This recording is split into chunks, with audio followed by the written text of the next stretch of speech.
सुशांत आत्महत्या मामले में पटना के राजीव नगर थाने में दर्ज मामले की तफ्तीश के लिए पटना पुलिस की एक टीम मुंबई पहुंची है।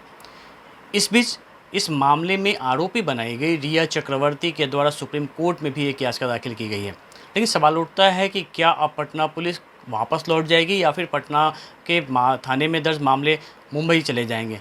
सुप्रीम कोर्ट का जो फैसला आएगा वो तो आने वाला है, लेकिन इस बीच हम इस केस की तमाम जो कानूनी पक्ष हैं उन पे बात करने के लिए हमारे साथ पटना हाई कोर्ट के क्रिमिनल लॉयर हैं प्रभात भारद्वाज जी। प्रभात जी, जिस तरीके से वहाँ हाई प्रोफाइल मामला सामने आया है, पटना में भी एफआईआर दर्ज हुआ है, मुंबई में भी दर्ज हुआ है, पटना पुलिस इस स्थिति में क्या केस आगे जारी रखेगी और क्या कुछ पटना पुलिस कर सकती है इस मामले में? जी देखिए, पटना में जो एफआईआर दर्ज हुआ है वो बिल्कुल अलग एफआईआर दर्ज हुआ है। मुंबई पुलिस की जांच पर कहीं न कहीं इनके परिजनों को भरोसा नहीं था, तभी 40 दिन 45 दिन बाद एक नए एफआईआर को यहाँ दर्ज कराने की ज़रूरत पड़ी। क्योंकि आम तौर पे वहाँ का जो जांच चल रहा था, जो भी एफआईआर था, एक बनी बनाई थ्योरी के ऊपर चल रहा था कि ये सुसाइड है और यूडी केस दर्ज है। लेकिन उसके पीछे की जो साजिश थी, जिसके पीछे कि इनके पिताजी ने भी इशारा किया है, उस तरीके का कोई जांच वहाँ की पुलिस नहीं कर रही थी। ऐसे में पटना पुलिस के लिए एक खुला ऑप्शन है कि वो अपने तरीके से इसको जांच करेगी। और जांच में जैसा कि मीडिया रिपोर्ट में भी आ रहा है कि बहुत मुंबई पुलिस सहयोग नहीं कर रही है, ऐसे में पटना पुलिस की जिम्मेवारियाँ भी बढ़ जाती हैं। अच्छा, अब जब आ रहा है कि कहा जा रहा है कि अब केस के जो आईओ हैं जो मुंबई गए हुए हैं, वो आईपीसी की धारा 161 के तहत उन्हें नोटिस जारी कर सकते हैं, पूछताछ कर सकते हैं। क्या वो कर सकते हैं? अगर नोटिस नहीं इम्प्लीमेंट होता है, नहीं वो लेती हैं, फिर पटना पुलिस क्या करेगी?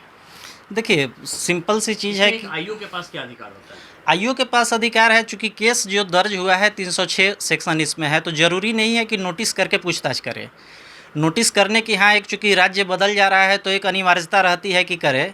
नोटिस 1-2 दिन में हो सकता है कि यहाँ से उनको मिल भी जाए, लेकिन अगर नोटिस नहीं भी मिलता है तो कोई बाध्यता नहीं है कि उसके बिना वो पूछताछ नहीं कर सकता है। और इसी पूछताछ से बचने के लिए ही वो सुप्रीम कोर्ट गई भी है, ताकि वहाँ से कोई नो कोअर्सिव एक्शन का स्टेप मिल जाए उसको, या कोई ऑर्डर मिल जाए, तो फिर उसके अनुसार वो अपने वकील के माध्यम से नोटिस लेकर के अपीयर हो सके।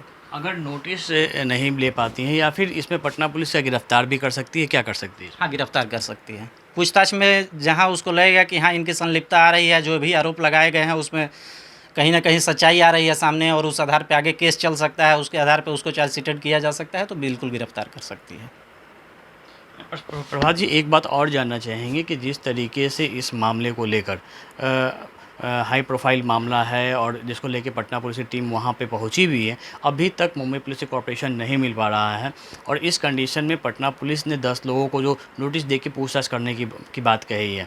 सीधे तौर पे ये सिर्फ आत्महत्या के उकसाने का मामला नहीं था, जालसाजी का भी मामला सामने आता है। इस जालसाजी के केस में पुलिस की क्या भूमिका होती है? कैसे जाँच वो करेगी? देखिए, जो भी 15 करोड़ की जो जालसाजी का और ट्रांजैक्शन का जो आरोप है, वो तो बैंक से मालूम करना पड़ेगा, बैंक से डिटेल लेना पड़ेगा। लेकिन उसके लिए यहाँ एफआईआर के बाद बैंक को नोटिस करना होगा, बैंक उसके बाद डिटेल देगा, और वो तो ट्रांजैक्शन किन किन अकाउंटों में हुआ है वो जांच करेगी। तो ये तो चूँकि डॉक्यूमेंट्री एविडेंस है और ये डॉक्यूमेंट के आधार पर तय करना है, तो इसमें पुलिस को ज़्यादा सहूलियत होगी, और इसमें मुंबई पुलिस के सहयोग की कोई बहुत ज़रूरत पटना पुलिस को नहीं होगी। बिल्कुल, हमारे साथ थे पटना हाई कोर्ट के क्रिमिनल लॉयर थे डॉक्टर प्रभात भारद्वाज हैं, जिन्होंने साफ तौर पे कहा है कि जिस तरीके से एफआईआर हुई है उस एफआईआर के आधार पर यदि सबूत मिलते हैं, पूछताछ के दौरान पटना पुलिस को लगता है कि रिया चक्रवर्ती और उनके जो रिश्तेदार हैं उनकी भूमिका है, ऐसे स्थिति में पटना पुलिस रिया चक्रवर्ती को गिरफ्तार भी कर सकती है।